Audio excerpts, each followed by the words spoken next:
Bienvenue dans Labyrinthe d'horreur. Ici, chaque porte que l'on ouvre révèle un secret, et chaque silence cache une vérité que personne ne veut vraiment entendre. L'histoire d'aujourd'hui, ce n'est pas une légende urbaine, ce n'est pas un mythe. C'est le témoignage un homme ordinaire dont la vie a basculé le jour où il est installé dans ce que il croyait être leur appartement parfait. Si vous pensez que les fantômes n'existent que dans les films, attendez d'entendre ce qui suit. Les histoires de fantômes, franchement, j'y ai jamais cru. Pour moi, c'était du cinéma, des trucs pour se faire peur entre amis, jusqu'au jour où ma propre vie est devenue l'une de ces histoires. Au début, ce n'était que des bruits bizarres dans mon nouvel appart. Rien d'alarmant, juste ce genre de choses que tu expliques en 2 secondes. Et puis j'ai compris que je n'étais pas seul. Et le pire, ce n'était pas que cet esprit voulait me faire du mal, c'est qu'il voulait que je découvre la vérité sur ce qui lui était arrivé. Ce que je vais vous raconter, c'est ce que j'ai vécu. Et pour moi, c'est 100% réel. Tout commence en 2009, appartement à Pessac, tout neuf, lumineux, parfait, le genre d'endroit où tu te dis « enfin, c'est chez moi ». Les cartons, les meubles Ikea, la fierté d'être indépendant, la routine parfaite, et puis les bruits. Le parquet qui craque? Normal, un voisin? Peut-être. La tuyauterie? Possible. Sauf que l'immeuble était neuf, et qu'il n'y avait pas d'animaux, et que les pas que j'y entendais dans le couloir venaient de l'intérieur de chez moi. La nuit, je me levais, j'allumais. Rien, puis cette sensation d'être observé. Ce frisson dans la nuque, ce réflexe de tourner la tête et ne rien voir. J'ai tenu bon, jusqu'à ce soir, où une simple cuillère posée dans une tasse S est mise à vibrer avant de teinter contre la porcelaine. Net, clair, inexplicable. J'ai essayé de rire de tout ça, mais la graine du doute était là. Les pas sont devenus plus nets, plus lourds.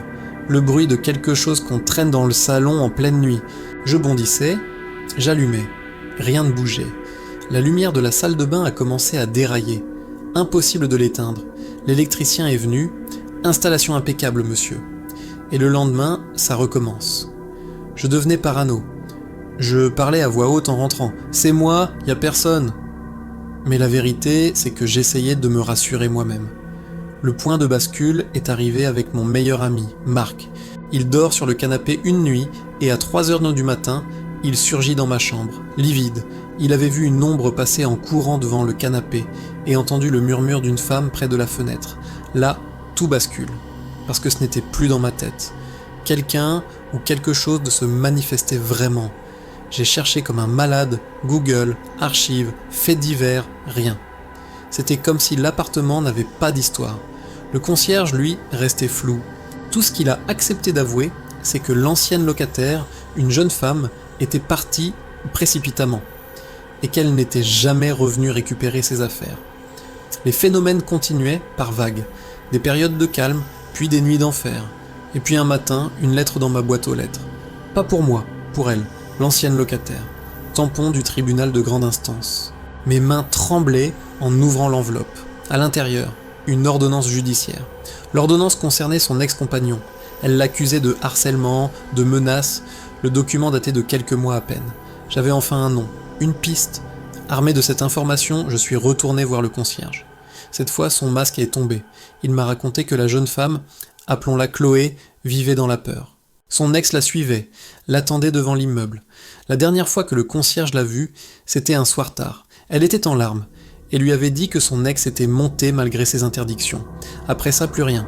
Le silence. Son appartement était resté fermé des semaines jusqu'à ce que le propriétaire force la porte et le remette en location. Pour lui, elle était simplement partie.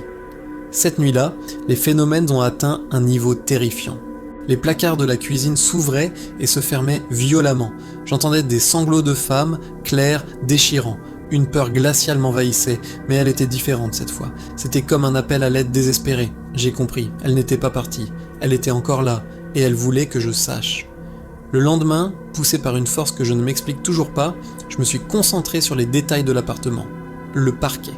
Il était neuf, comme tout le reste.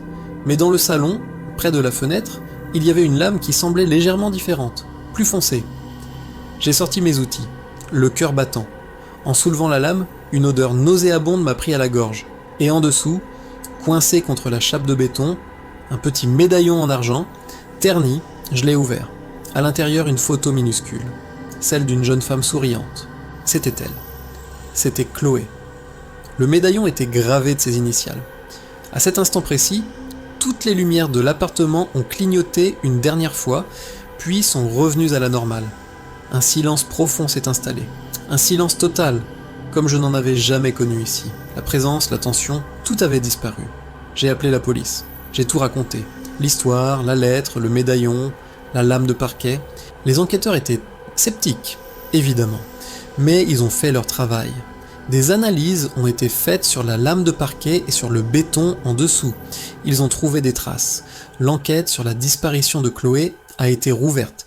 Et quelques semaines plus tard, son ex-compagnon a été arrêté. Il a fini par avouer. Il était bien monté ce soir-là. Une dispute violente avait éclaté. Il l'avait tué, puis avait dissimulé son corps avant de s'enfuir.